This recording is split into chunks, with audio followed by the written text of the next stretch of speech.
Aprendiseñantes presenta La Copa Dorada de Henry James. Segunda parte. Capítulo 7. En Fownes, aquel domingo de otoño, se habría podido observar a Adam Verver en el momento de abrir la puerta de la sala de billar con indudable libertad de acción, si hubiera habido allí un espectador para observarlo. Sin embargo, la justificación y base de las energías gastadas en el empujón que había dado a la puerta y en el empujón igualmente fuerte que, para quedar encerrado en la sala, dio de nuevo, se hallaba precisamente en los deseos de estar allí, aunque solo fuera por breves momentos, solo con el montón de cartas, periódicos y otros envíos sin abrir que durante el desayuno y hasta el momento presente no había tenido oportunidad de examinar. La amplia, cuadrada y limpia sala estaba desierta. Sus grandes y claros ventanales daban a terrazas y jardines, al parque y al bosque, al esplendoroso lago artificial, a un horizonte densamente condensado, a las tierras altas de oscuro color azulado, al pueblo dominado por el campanario de la iglesia y a las fuertes sombras de nubes, todo lo cual creaba conjuntamente la sensación, habida cuenta de que todos los demás habían ido a la iglesia, de tener el mundo entero a su disposición. Compartamos, pues, su mundo, aunque solo sea durante estos momentos, con el señor Verver. El mero hecho de que hubiera salido disparado, como él habría dicho, en busca de soledad, el hecho de su silenciosa huida, casi de puntillas, a lo largo de tortuosos pasillos, esto da a su persona un interés que suscita nuestra atención, tierna hasta llegar casi a la compasión, y matiza el sentido del aislamiento que el señor Verver acababa de conseguir. Por esto es por lo que debemos hacer constar inmediatamente que este amable caballero solamente pensaba en su personal conveniencia. Dicho sea en términos generales, cuando estimaba que otras conveniencias, las de otras personas, habían sido reclamadas y satisfechas. También cabe decir que el señor Verver estimó siempre, ya que así era el talante de su carácter, que las otras personas formaban un numeroso contingente y que, a pesar de que él solo tenía conciencia de un único vínculo íntimo, de un efecto, de un deber profundamente enraizado en su vida, jamás había sido su destino no estar durante más de unos cuantos minutos rodeado y obligado. Jamás había gozado íntegramente del alivio de distinguir en qué punto la variopinta llamada de la humanidad, expresada en distintas gradaciones, en zonas concéntricas de menguante intensidad e inoportunidad, se transformaba en la bendita blancura impersonal que su mente, en ocasiones, ansiaba dolorosamente. Esta llamada se difuminaba, lo cual el señor Verver reconocía, pero también era cierto que aún no había vislumbrado el punto en que realmente desaparecía. De esta manera se había formado el señor Verver una costumbre de poca monta, que era su más íntimo secreto que ni siquiera a Maggie había confiado, aún cuando el señor Berber consideraba que Maggie lo comprendería como todo lo comprendía, a su juicio, se había formado la inocente triquiñuela de hacer creer que ocasionalmente carecía de conciencia, o por lo menos que en el campo del cumplimiento del deber había un vacío durante cierto tiempo. Se trataba de un jueguecito al que las pocas personas que estaban lo suficientemente vinculadas al señor Berber para poder descubrirle en el acto de entregarse a él, entre las cuales, por ejemplo, se contaba la señora Assingham, le atribuían benévolamente el carácter de rareza. En realidad, el encanto patético que provoca el hecho de que un adulto conserve un juguete de la infancia. Cuando el señor Berber se disponía a gozar de un momento de aislamiento, lo hacía con la conmovedora mirada de confusión propia del hombre de 47 años que ha sido descubierto en el acto de entretenerse con una reliquia de su infancia, como por ejemplo pegando la cabeza rota de un soldadito de juguete o intentando mover el cerrojo de un rifle de madera. En el caso del señor Berber, esto era una imitación de la depravación que, para divertirse, quizá, seguía practicando. A pesar de la práctica que en ello tenía, no había llegado ni mucho menos a la perfección, por cuanto estos interludios, conseguidos con tan inocente astucia, estaban condenados a ser breves.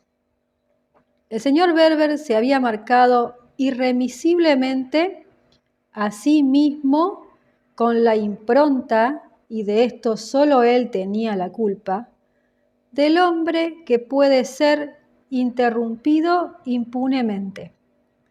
Sin embargo, la mayor maravilla consistía exactamente en que un hombre, siempre tan interrumpido, hubiera podido llegar, como vulgarmente suele decirse, o mejor dicho, hubiera podido llegar tan pronto al lugar en que se hallaba. Esto revelaba un talento muy especial. Evidentemente, esto era lo que el señor Berber tenía. La chispa de fuego, el punto de luz, se hallaba vagamente en algún lugar de su interior, tal como una lámpara emite sus guiños de luz ante el altar en la oscura perspectiva de un templo. La juventud y los primeros años de la edad madura, así como la seca brisa de la oportunidad y el ejemplo norteamericanos, soplaron recientemente contra esta luz, convirtiendo la cámara del cerebro del señor Berber en el más extraño taller de consecución de fortunas. Esta estructura misteriosa y casi anónima, cuyas ventanas en los momentos de más alta presión, a juicio de observadores y curiosos, jamás parecían resplandecer perceptiblemente. Por fuerza, tuvo que ser, durante ciertos años, el albergue de un fuego blanco milagroso, sin precedentes, producido por un medio que se consideraba en la práctica que el maestro de aquella forja no podría haber consumido ni aún movido por las mejores intenciones. El pulso esencial de la llama, la mismísima acción de la temperatura cerebral, llevada a su más alto grado, pero extraordinariamente contenida, estos hechos en sí mismos representaban la inmensidad del resultado y se identificaban con la perfección de la máquina, habiendo constituido aquella clase de poder adquisitivo engendrado y aplicado que conducía ineludiblemente al éxito de todas sus operaciones. Por el momento deberá bastarnos una oscura explicación de este fenómeno, otrora en vívida actuación, por cuanto no podemos arrojar sobre la amabilidad de nuestro amigo el peso íntegro de constituir la razón de su historia económica. Cierto es que la amabilidad contribuye al éxito y se sabe que ha sido base y principio de grandes fortunas.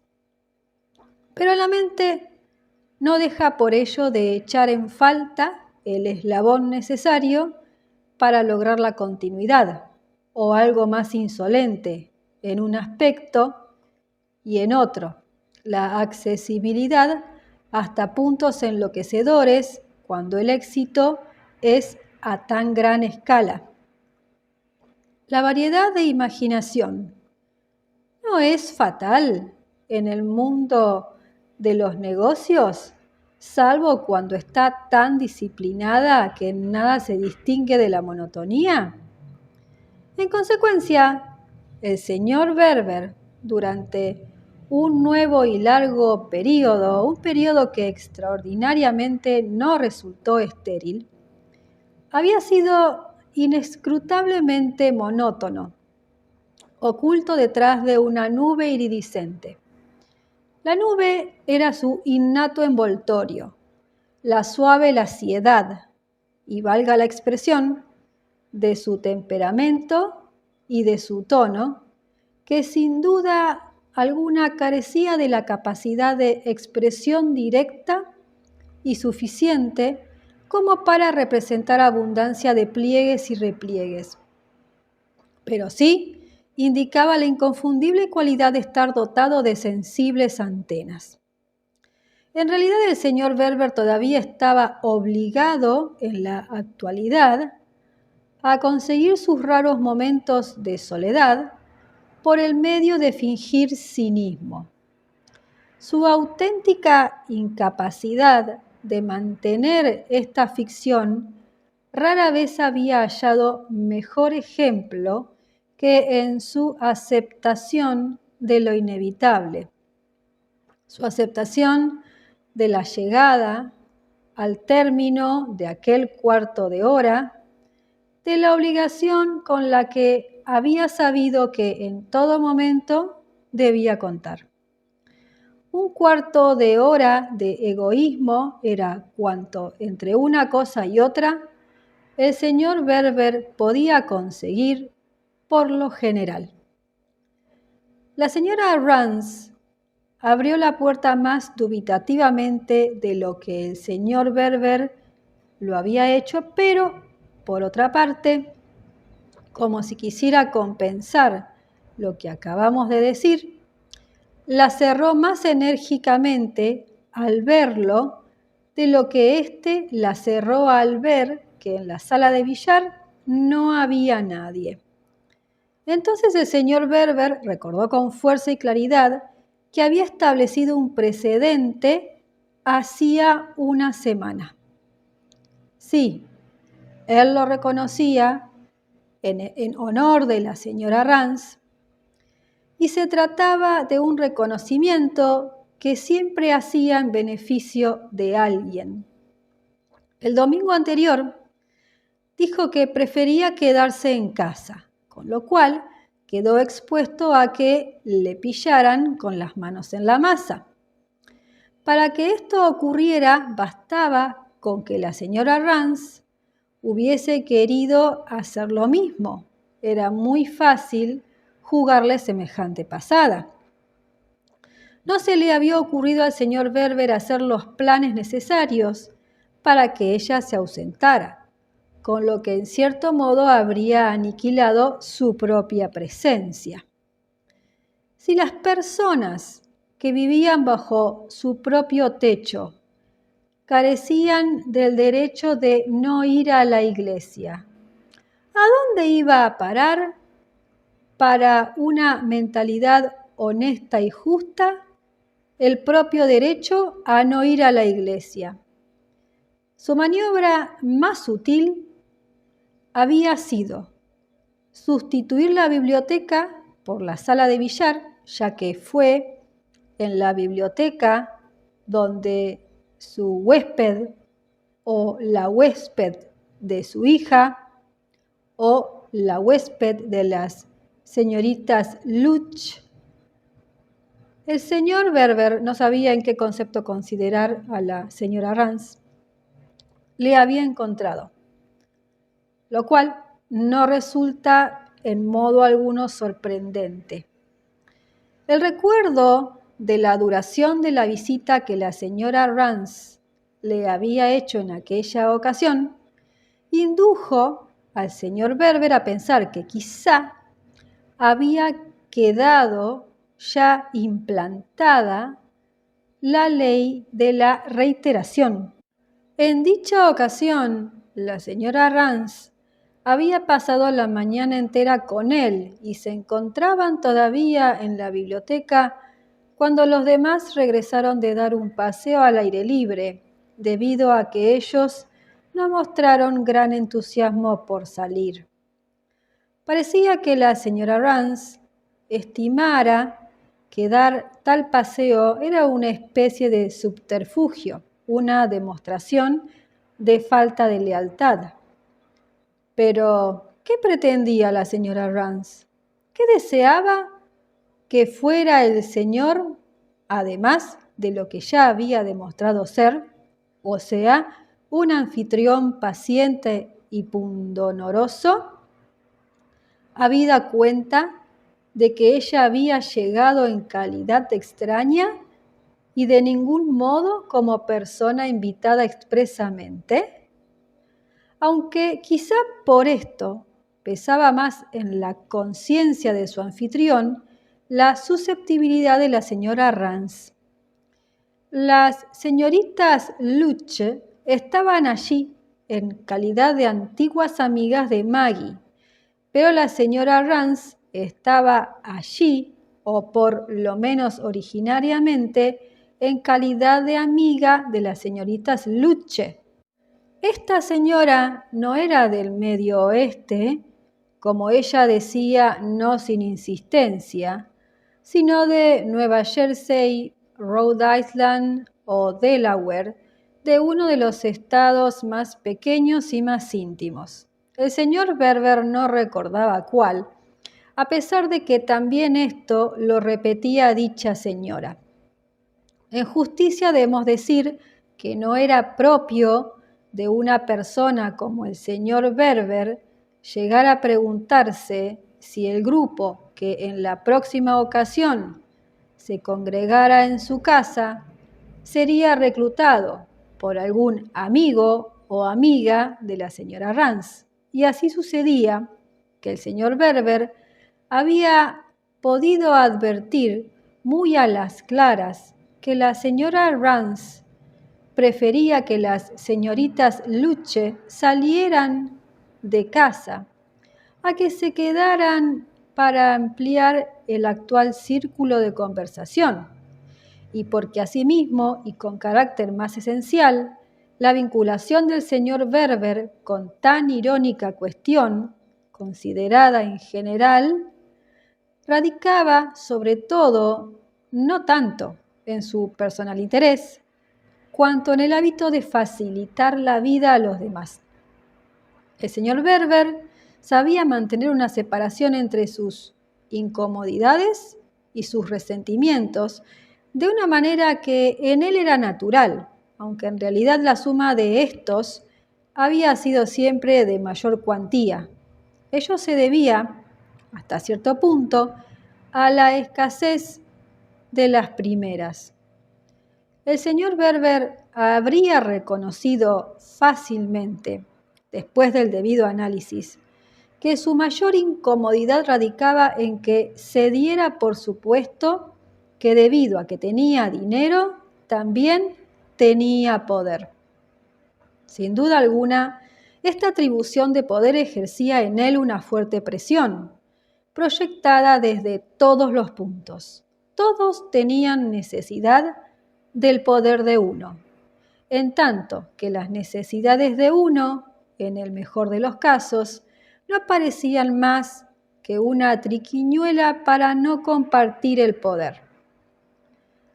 El efecto de una reserva tan simple y mezquinamente defensiva bastaría, en la mayoría de los casos, para desacreditar la causa.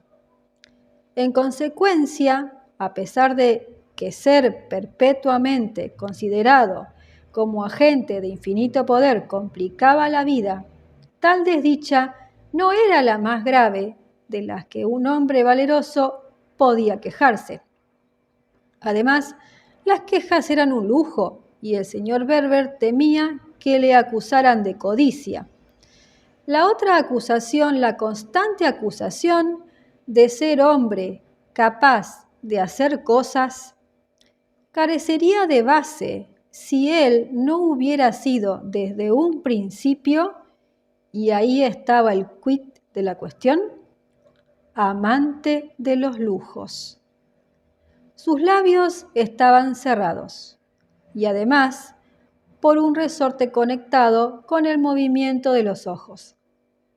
Estos le revelaban lo que había conseguido, el lugar al que había llegado, que era el punto más alto de la colina de sus dificultades, de aquella alta y empinada espiral que había comenzado a ascender sinuosamente a la edad de 20 años, en cuya cumbre había una plataforma en la que solo podían estar en pie media docena más de individuos y desde la que se veía, si uno quería, los reinos de la tierra. De todas maneras, el caso es que los ojos del señor Berber vieron cómo la señora Rance avanzaba hacia él, sin atribuir a este movimiento un sentimiento de grosera avidez por parte de dicha señora y sin discernir siquiera aires de triunfo en la vívida expresión de la dama. No, ya que lo que tendría suprema importancia sería, a juicio del señor Berber, el concepto que de él se formaría la señora Rance por haber intentado despistarla escondiéndose en la biblioteca, lo cual difícilmente puede decirse que no fuera la verdadera intención del señor Berber. No le era fácil ahora, a pesar de los reiterados actos en este sentido, que cariñosa y humorísticamente consideraba ya como práctica sistemática, no sentirse avergonzado. La sala de billar no era, en esta crisis concreta, lugar natural ni elegante para el principal ocupante de una tan amplia mansión. Y además revelaba el temor, infundado desde luego, que tenía de que la señora Rance le hiciera una escena. Si le hubiera acusado de esquivarla, el señor Berber habría quedado literalmente hecho cisco, pero superó inmediatamente ese temor. ¿Acaso no sería más probable que la señora Rance, con la finalidad de resaltar la afinidad entre los dos, aceptara y en cierta manera explotara aquella anomalía, dándole carácter romántico y quizá incluso cómico? Ello daba muestras de que el estar los dos en semejante lugar no representaba para ellos obstáculo alguno, a pesar de que la vasta mesa cubierta con pardo paño de Holanda mediaba entre uno y otro como un desierto de arena.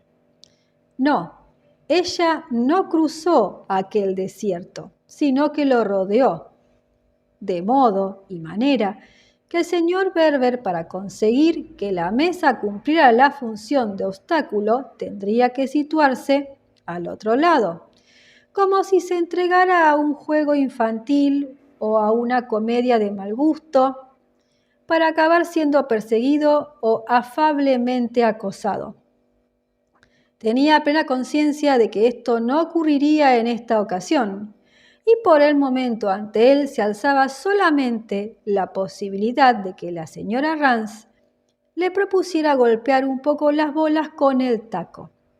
Pensó que debía estimular su imaginación para encontrar el modo de esquivar este peligro. Sin embargo, ¿a santo de qué necesitaba él erigir defensas en este caso? ¿Por qué razón calificaba de peligros hechos que en sí mismos no debían serlo? El peligro profundo, el único peligro que, en cuanto a idea, le helaba la sangre, hubiera sido la posibilidad de que la señora Rance le pidiera el matrimonio, de que le planteara tan terrible problema. Pero en este asunto carecía de peligrosidad, pues podía demostrarle, en contra de sus pretensiones, que tenía marido, un marido de existencia real y en modo alguno desvirtuada. Era cierto que el marido de la señora Rance se encontraba en Norteamérica, en Texas, en Nebraska, en Arizona, en algún lugar que, contemplado desde la vieja Founds House, en el condado de Kent, apenas podía considerarse lugar concreto alguno. Contemplado desde lejos, aquel lugar parecía algo perdido, confuso, ilusorio en algún punto del gran desierto de la separación entre los cónyuges. La señora Rance, sin embargo, mantenía a aquel pobre hombre atado a ella, lo despreciaba, y el recuerdo que de él guardaba era tan imperfecto que apenas cabía decir que estuviera en su memoria, pero a pesar de todo, el marido existía sin atenuantes. Sí, las señoritas Luche le habían visto en carne y hueso, como manifestaron con ansiosa diligencia. Sin embargo, cuando fueron interrogadas por separado, las respectivas descripciones que del marido dieron no coincidían. En el peor de los casos, si se daba el peor de los casos, aquel marido sería la dificultad de la señora Rance y, en consecuencia, constituiría el recio baluarte en que los demás varones se defenderían. Esto, que era de una lógica perfecta y sin fisuras, consolaba al señor Berber menos de lo que hubiera debido. Este no solo temía el peligro, sino también la idea del peligro. Dicho en otras palabras, sentía un obsesivo temor de sí mismo. Principalmente la señora Rance se alzaba ante él como un símbolo, el símbolo del supremo esfuerzo que él, el señor Berber, tendría que hacer a su juicio tarde o temprano. Este esfuerzo consistiría en decir no. Vivía sumido en el terror de tener que hacerlo. Llegaría el momento, era solo cuestión de tiempo. Le pedirían en matrimonio y entonces tendría que hacer una cosa extremadamente desagradable. Momentos había en que el señor Berber casi deseaba no estar tan seguro de que diría que no.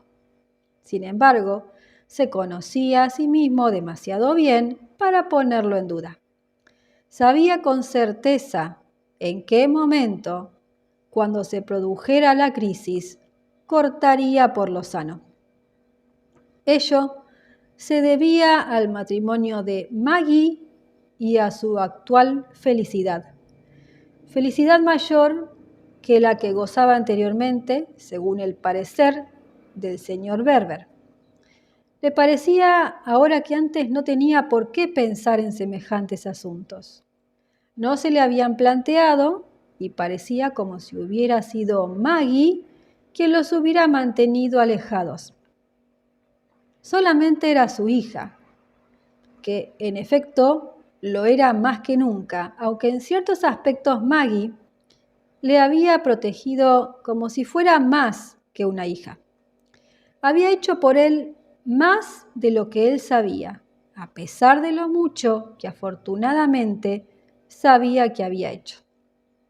Y si Maggie actualmente hacía por él más que nunca para compensarle por lo que ella llamaba el cambio de vida, de todas maneras, la situación del señor Berber era armónica con la actividad de su hija, ya que su situación consistía sencillamente en que tenía más cosas que hacer que en cualquier momento anterior. Entre una cosa y otra, no había tenido tanto que hacer antes de regresar de América, en donde habían pasado 20 meses antes de volver a establecerse en Inglaterra, a pesar de que la estancia era temporal y solo tenía carácter experimental. Antes de sentir la sensación, ahora totalmente definida por el señor Berber, de un ambiente doméstico purificado y luminoso que producía en sus vidas personales el efecto de abrir ante ellos unas perspectivas más amplias y unos más amplios espacios. Parecía que la presencia del yerno del señor Berber, incluso antes de ser su yerno, había llenado el escenario y, si se tenía todo en cuenta, había dado fijeza al futuro de una forma muy hermosa y fecunda, en modo alguno incómoda o de cierta manera que no hubiera sido de desear. Y esto era así porque el príncipe, cuyas dimensiones ahora habían quedado prácticamente determinadas, seguía siendo la misma gran realidad, con lo que el cielo se había alzado a mayor altura, los horizontes se habían ampliado e incluso el terreno había adquirido mayor extensión ante ellos, para estar en la debida proporción con el príncipe, para que todo quedara a una cómoda escala.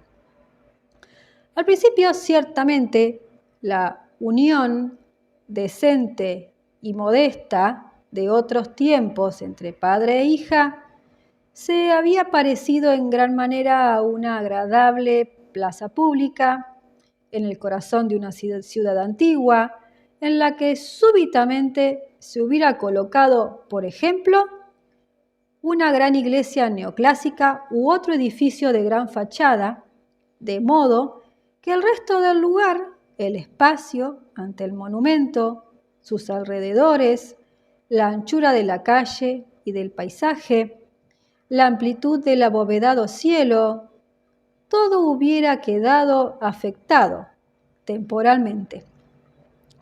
Pero a decir verdad, ni siquiera en aquel entonces esta alteración fue desconcertante, habida cuenta del gran estilo que aquella fachada tenía para la mirada crítica, o por lo menos inteligente, y del alto puesto que ocupaba entre las de su clase.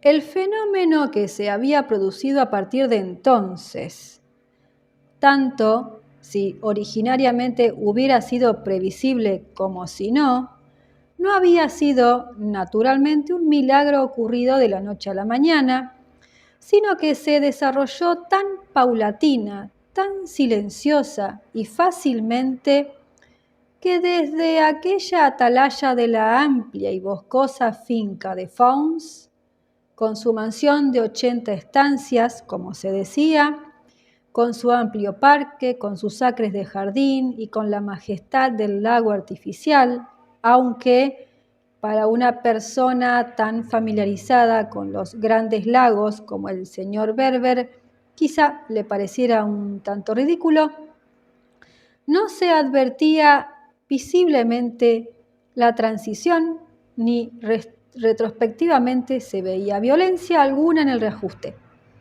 La iglesia neoclásica seguía presente, pero la piazza gozaba de independencia.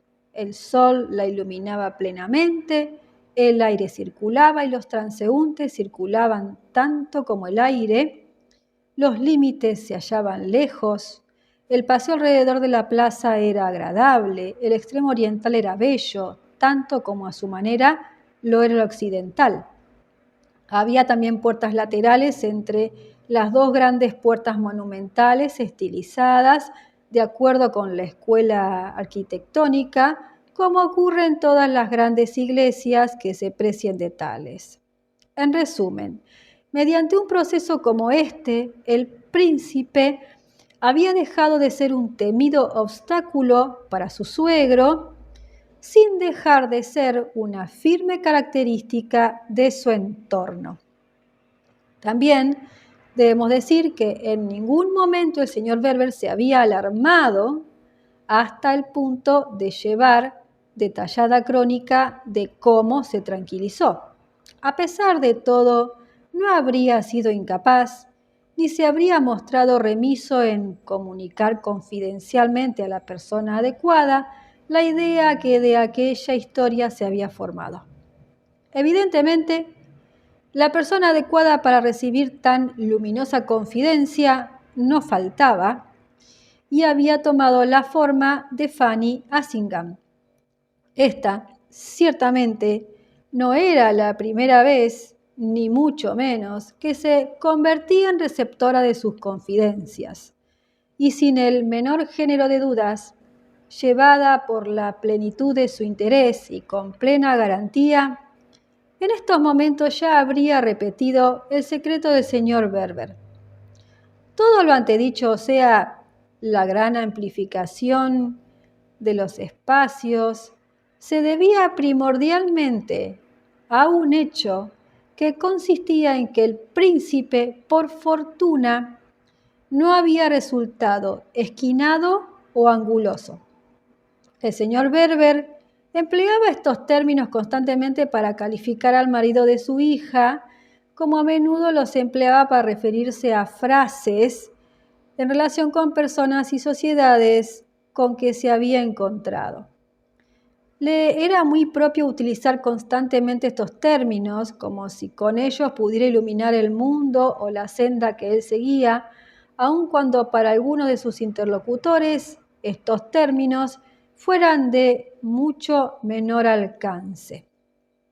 Era muy cierto que cuando se refería a la señora Assingham, jamás sabía cuál era el alcance que sus palabras tenían para ella, porque nunca ni en nada le contradecía. En todo se mostraba de acuerdo con él y le rodeaba de tan sistemática consideración, de tan predeterminada ternura que casi parecía, como un día le dijo él, irritado, que estuviera cuidando a un niño enfermo. La había acusado de no tomarla en serio y la señora Assingham había contestado, lo cual no le atemorizó por tratarse de sus palabras, que le tomaba religiosamente, con adoración. Volvió a reír, como antes había reído cuando el señor Berber aplicó aquel justo y feliz vocablo referente al resultado de sus relaciones con el príncipe, con un efecto particularmente extraño si tenemos en cuenta que ella no había preguntado siquiera el significado del término. Sin embargo, a la señora Assingham difícilmente podía entusiasmarle tanto el término descubierto como le entusiasmaba a su descubridor, el señor Berber. Le entusiasmaba tanto que, para mayor placer, lo estudió y desarrolló. Algunas veces manifestó casi públicamente lo que habría ocurrido en el caso de que se hubiesen producido fricciones, valga la expresión. Un día lo manifestó francamente al personaje en cuestión. Dirigió al príncipe el halagador juicio que le merecía e incluso expresó explícitamente el peligro que, gracias a ello, habían evitado en su notable relación. ¡Oh, si el príncipe hubiera sido anguloso! En este caso, nadie habría podido prever las consecuencias. El señor Berber habló, al igual que en la ocasión en que conversó de ello con la señora Assingham, como si comprendiera todas las realidades que, sin excepción, la angulosidad comporta. Evidentemente, para el señor Berber, la angulosidad era una última idea, un concepto de suma vivencia.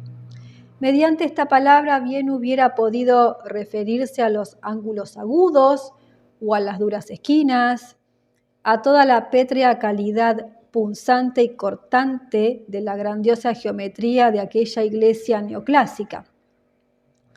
El señor Berber percibía todos los rasgos felices de aquel contacto que, sorprendentemente, casi pasmosamente, era contacto con líneas obedientes y superficies curvas. El señor Berber había dicho: «Eres redondo, mi querido muchacho, en todo tu ser, en tus diversas partes. Eres inagotablemente redondo, a pesar de que con toda probabilidad hubieras podido ser abominablemente cuadrado». Había añadido: «Sin embargo, no tengo la seguridad de que tu masa, considerada en general, no sea cuadrada, abominable o no. La abominación poco importa, pues eres irremediablemente redondo. Esto en ti es una de esas cosas que se siente, al menos las siento yo, como si se tocasen con la mano. Imagina que hubiera sido formado íntegramente mediante una gran cantidad de pequeños rombos piramidales, como aquella maravillosa parte del Palacio Ducal de Venecia, lo cual es muy bello en un edificio, pero condenadamente desagradable en un hombre con el cual uno se tiene que rozar, principalmente cuando este hombre es un pariente próximo. Me parece verlo. Todos ellos salientes, sí, me parece ver esos diamantes arquitectónicos tallados con que me hubieras rascado las partes más sensibles. Sí, los diamantes me hubieran rascado, sin duda alguna es la manera más limpia de ser rascado, y a fin de cuentas hubiera quedado reducido a picadillo. Contrariamente, vivir contigo es como vivir con el más puro y perfecto cristal. Te he dicho lo que pienso, así, tal como me ha venido a la cabeza. Espero que lo hayas comprendido y aceptado». Verdaderamente el príncipe había aceptado la idea a su manera, pues a la sazón estaba ya muy acostumbrado a aceptarlas.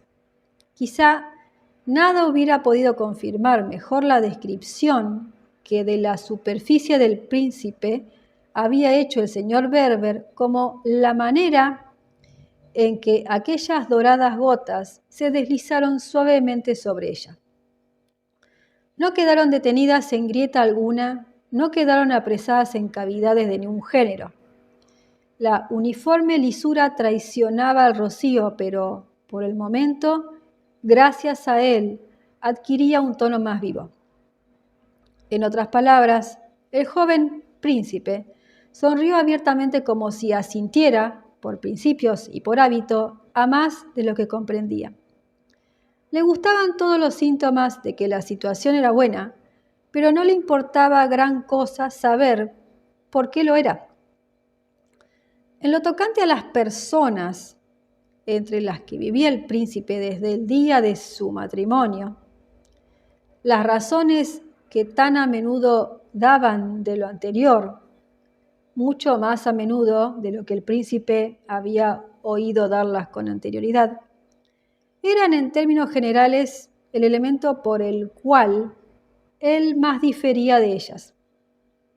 Su suegro y su esposa eran, a fin de cuentas, las personas más importantes entre cuantas trataba ahora el príncipe. Pero él jamás había con certeza la impresión que en esto, en aquello o en lo de más allá causaría a dichas personas. Muy a menudo se daba el caso notable de que estas personas entendían cosas que el príncipe no había querido expresar y, no menos a menudo y de modo no menos notable, no entendían las cosas que había querido expresar. El príncipe se había amparado en una explicación de carácter general. No tenemos los mismos valores. Con lo cual, quería decir que medían la importancia de las cosas de una forma diferente. Evidentemente, las curvas del príncipe eran importantes, debido a que tenían carácter imprevisto, o aún más, inconcebible. Pero cuando uno había dado siempre por supuesta la existencia de curvas y en cantidades mucho mayores, como ocurría en el relegado viejo mundo del príncipe, uno no quedaba sorprendido de que el trato con el prójimo fuera posible. De la misma forma que uno no queda sorprendido al encontrarse en el segundo piso de una casa con escalera interior. En realidad, en la ocasión a que nos referimos, el príncipe había dado un tratamiento harto diligente al tema de la aprobación que su persona merecía por parte del señor Berber. Bien podemos presumir que la pronta respuesta del príncipe fue efecto, en buena medida, de cierto amado recuerdo que dio a sus palabras de agradecimiento suma soltura. Bueno, si soy un cristal, me gusta que sea un cristal perfecto, pero creo que cuando un cristal tiene grietas o taras, se puede adquirir a muy bajo precio. Se calló para no dar a su ingeniosidad el énfasis que le habría supuesto decir que no había modo de conseguirle a bajo precio.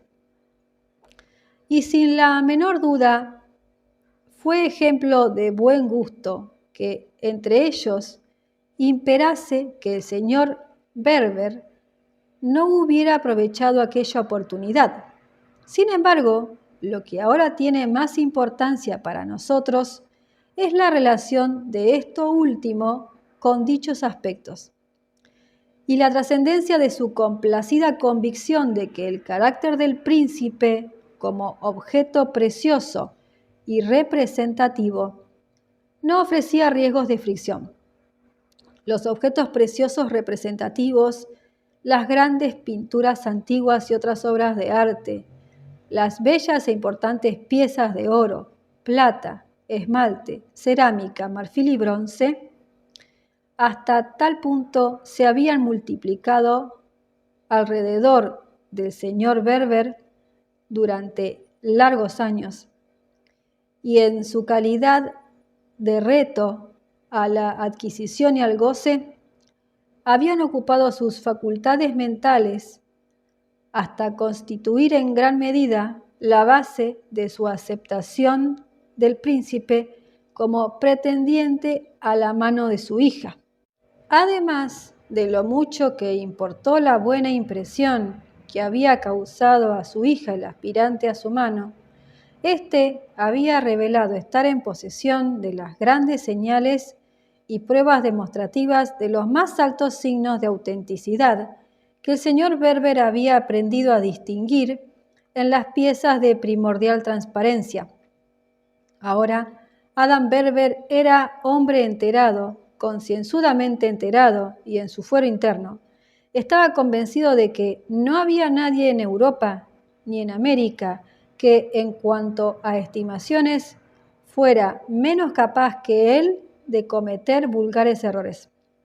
Jamás se había considerado infalible, ya que era impropio de su manera de ser, pero con la salvedad de los naturales afectos, no había conocido goce mayor de carácter íntimo y personal que el de darse cuenta, por vez primera y de forma absolutamente imprevista, que tenía espíritu de conocer. Al igual que tantas otras personas, en el curso de sus lecturas había quedado impresionado por el soneto de Keats referente al recio Cortés al hallarse ante el Pacífico, pero probablemente pocas personas habían vivido una experiencia personal que tan devotamente estuviera de acuerdo con la imagen del poeta como el señor Berber. Hasta tal punto, y en un determinado momento, tuvo el señor Berber clara conciencia de la manera en que había contemplado su Pacífico, que un par de lecturas de las inmortales líneas bastó para que le quedaran grabadas en su memoria. Su pico en Darien fue el repentino momento que transformó su vida, el momento de percibir, con un mudo respingo interior, semejante al bajo gemido de la pasión mal reprimida, que ante él tenía un mundo por conquistar y que podía conquistarlo si lo intentaba. Había sido lo mismo que volver una página del libro de la vida. Había sido como si una página durante largo tiempo inerte se hubiera levantado con solo tocarla, y que al dar rápidamente la vuelta hubiera agitado el aire de tal manera que hubiese enviado a su cara la mismísima brisa de las Islas Doradas. En aquel mismo instante, saquear las Islas Doradas se convirtió en su tarea para el futuro, y la belleza de esta misión, lo cual era lo más portentoso, se encontraba más en el pensamiento que en la actividad.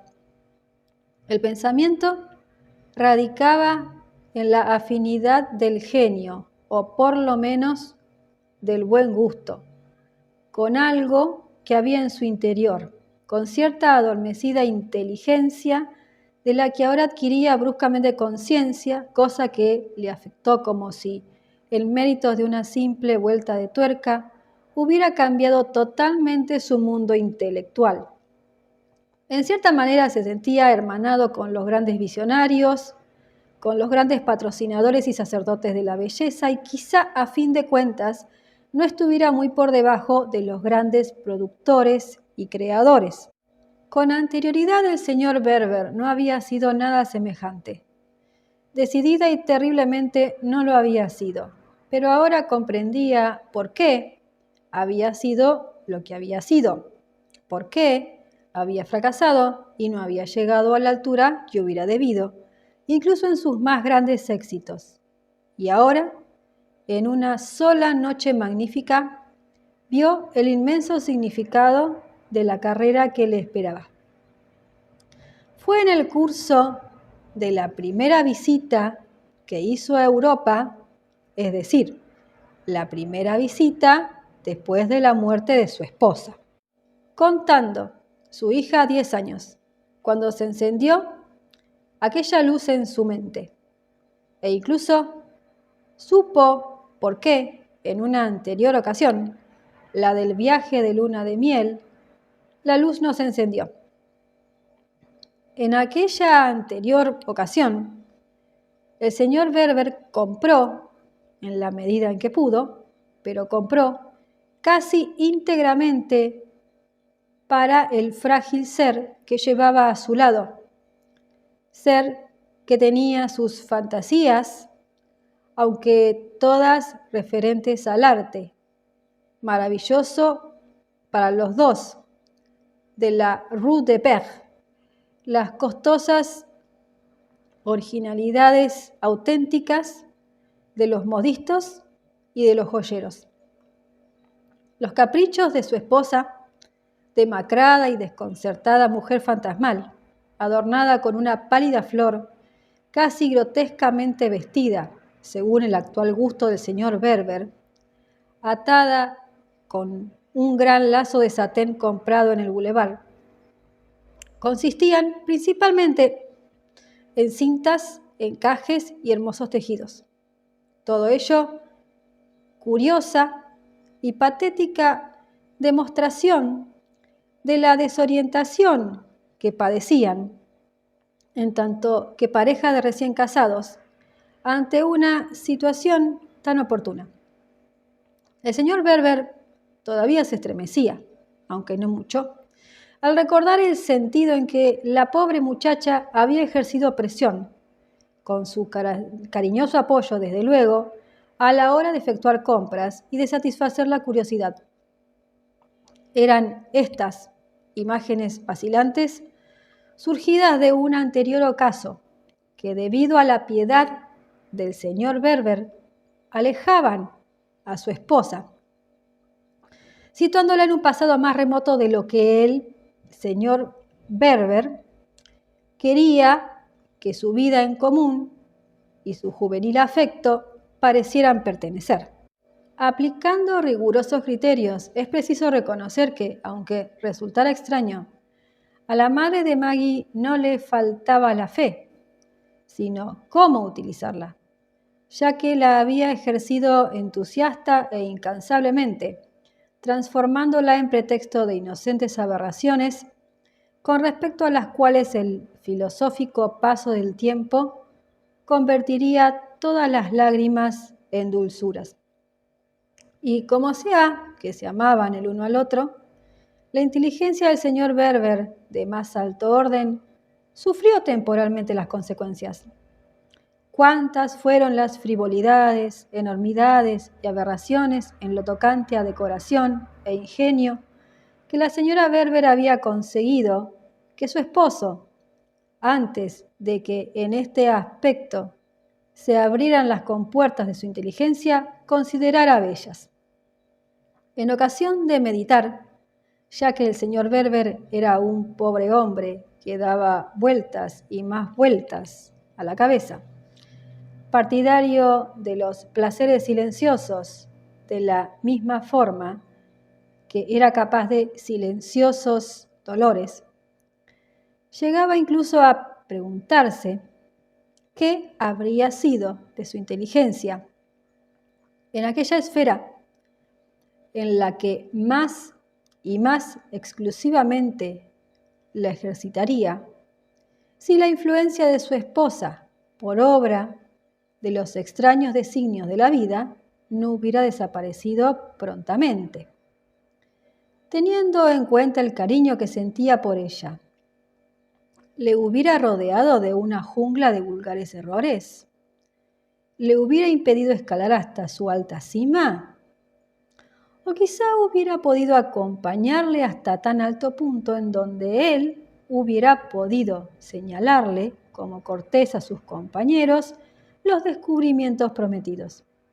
De todas maneras, se da por supuesto que entre los compañeros de Cortés no había una verdadera señora. El señor Berber dejó que este hecho histórico influyera en su criterio. Esta historia continuará hasta el próximo capítulo.